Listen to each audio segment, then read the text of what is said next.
Kamu pikir rasa sesak yang menghimpit dadamu setiap jam 2 pagi itu adalah takdir yang tidak adil.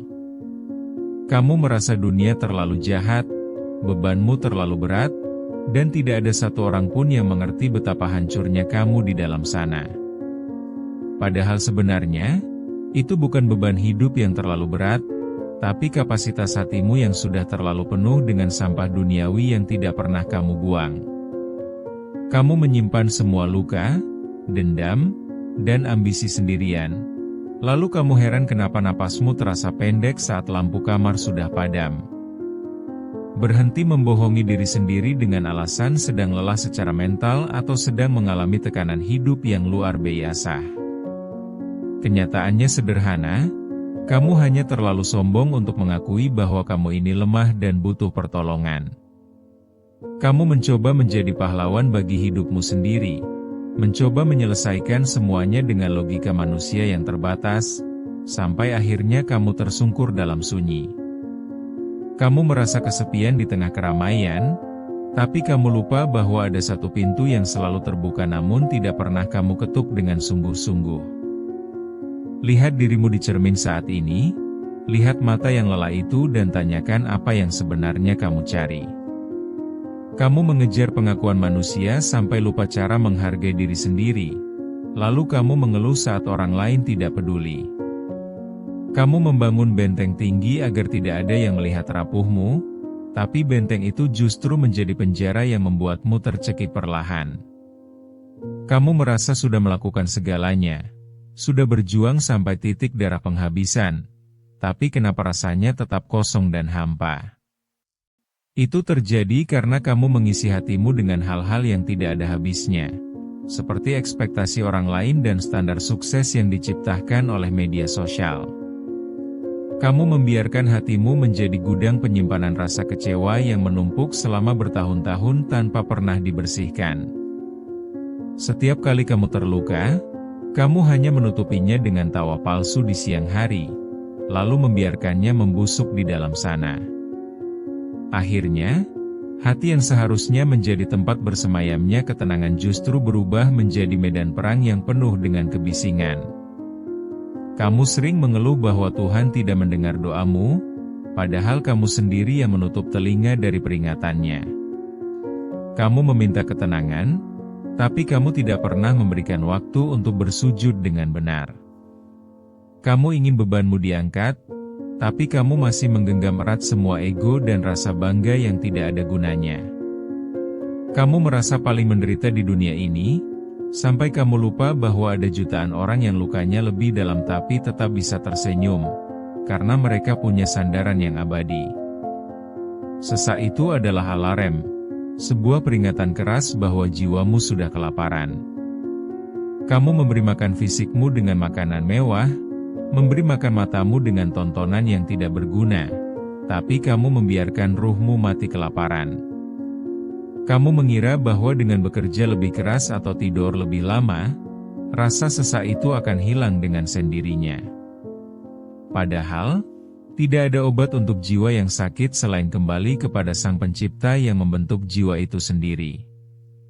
Ironisnya, kamu lebih memilih menghabiskan waktu berjam-jam untuk membaca komentar orang asing di internet daripada menghabiskan 10 menit untuk mengadu pada Allah. Kamu lebih takut kehilangan reputasi di mata manusia daripada kehilangan kasih sayang dari Tuhan. Kamu merasa bisa mengendalikan segalanya, sampai akhirnya hidup memberikan satu hantaman yang membuatmu sadar bahwa kamu bukan siapa-siapa. Di titik itulah kamu baru tersadar bahwa selama ini kamu hanya berlari di atas treadmill, bergerak cepat tapi tidak berpindah tempat sedikit pun. Jangan tertipu dengan perasaan sedih yang kamu anggap sebagai bentuk kedalaman rasa. Seringkali, kesedihan yang berlarut-larut tanpa arah itu hanyalah bentuk dari kekosongan spiritual yang akut. Kamu merasa hampa bukan karena kamu kurang cinta dari manusia, tapi karena kamu kehilangan koneksi dengan sumber cinta yang sebenarnya. Kamu mencoba mengisi lubang di hatimu dengan hobi baru, barang mewah, atau hubungan baru, tapi lubang itu terlalu besar untuk diisi oleh hal-hal duniawi.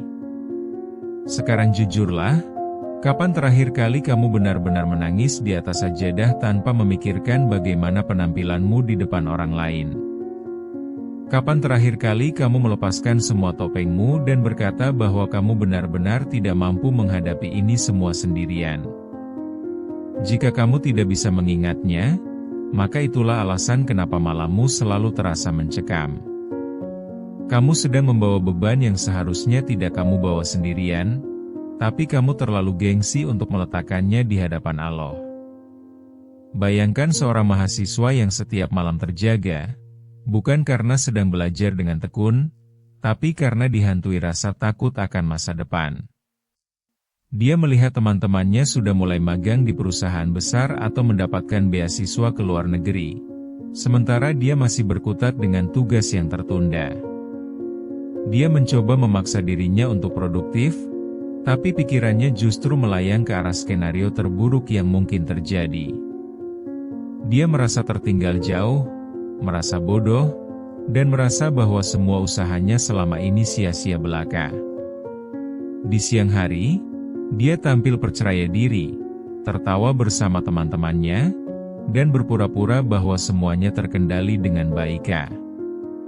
Namun, begitu dia masuk ke kamar dan mematikan lampu, semua suara ketakutan itu kembali berteriak dengan sangat keras di telinganya. Dia mencoba mengalihkan perhatian dengan bermain ponsel sampai matanya perih, tapi rasa sesak di dadanya tidak kunjung hilang. Dia merasa tercekik oleh ekspektasi orang tuanya yang sangat tinggi, yang dia rasa tidak akan pernah bisa dia penuhi.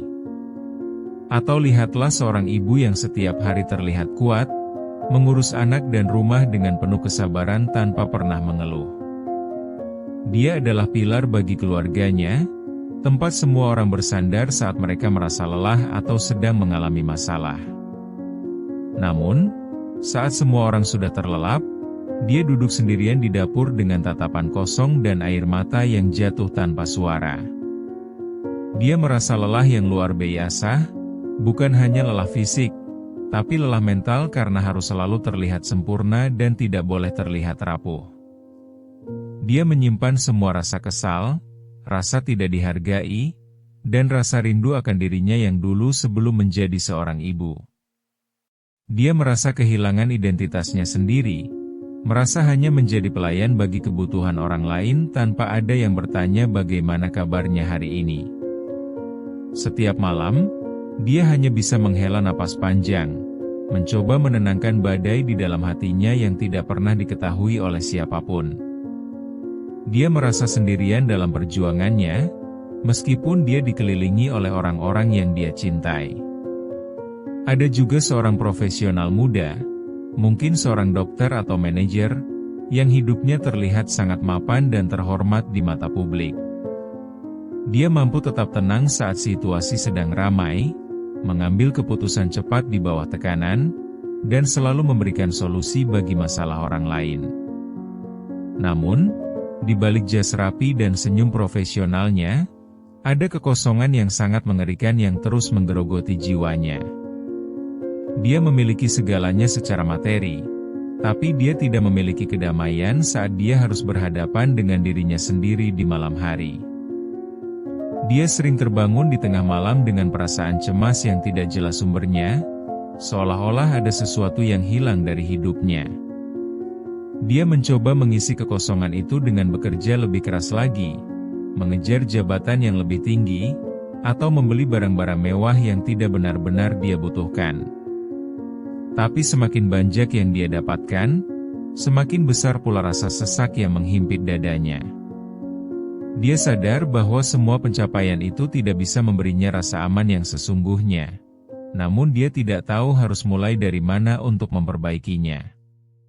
Sampai kapan kamu mau terus begini? Berpura-pura kuat padahal kamu sudah hancur berkeping-keping di dalam sana.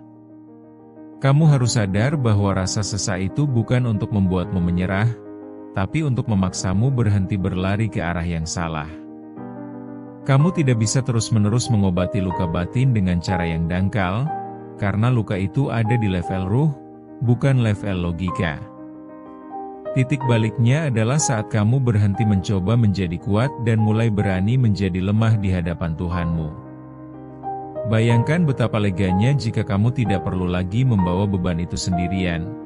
Jika kamu berani meletakkan semua sampah hatimu di atas sajadah. Kamu tidak perlu menyusun kata-kata yang indah atau menggunakan bahasa yang formal saat mengadu padanya. Kamu hanya perlu datang dengan segala kehancuranmu, dengan air mata yang tidak tertahan, dan mengakui bahwa kamu benar-benar tidak berdaya. Di saat itulah, beban yang selama ini terasa menghimpit dadamu akan mulai terasa lebih ringan karena kamu sudah menyerahkannya kepada pemilik semesta. Ketenangan itu tidak datang dari hilangnya masalah, tapi dari hadirnya keyakinan bahwa ada yang menjaga dan mengatur segalanya dengan sempurna. Kamu akan mulai menyadari bahwa semua kecemasanmu tentang masa depan adalah bentuk dari kurangnya rasa percaya kepada takdirnya. Kamu akan mengerti bahwa rasa lelahmu adalah cara Tuhan memanggilmu untuk pulang, untuk kembali bersujud dan menemukan jati dirimu yang sebenarnya. Kamu tidak lagi mencari pengakuan dari manusia, karena kamu tahu bahwa pengakuan dari Allah sudah lebih dari cukup untuk membuatmu merasa utuh. Perubahan ini tidak terjadi secara instan, tapi dimulai dari satu keputusan kecil untuk tidak lagi mengabaikan panggilan azan dan tidak lagi menunda waktu untuk mengadu. Kamu mulai belajar untuk memaafkan dirimu sendiri dan melepaskan semua dendam yang selama ini kamu pelihara dengan rapi. Kamu mulai merasakan bahwa malam hari bukan lagi waktu yang menakutkan, melainkan waktu yang paling dinanti untuk bercakap-cakap dengan Sang Pencipta. Perlahan tapi pasti, sesak itu berganti menjadi rasa damai yang tidak bisa dijelaskan dengan kata-kata. Sekarang, hapus air matamu dan berdirilah dengan tegak, tapi jangan dengan kesombongan. Jangan biarkan malam ini berlalu begitu saja dengan hanya membawa rasa sesak yang sama seperti malam-malam sebelumnya. Kamu punya pilihan sekarang. Apakah mau tetap menjadi budak dari kecemasanmu sendiri atau menjadi hamba yang tunduk dan tenang dalam lindungannya? Jangan tunggu sampai kamu benar-benar hancur total baru kamu mencari jalan pulang, karena mungkin saat itu kamu sudah terlalu lelah untuk sekadar menggerakkan jemarimu untuk berdoa.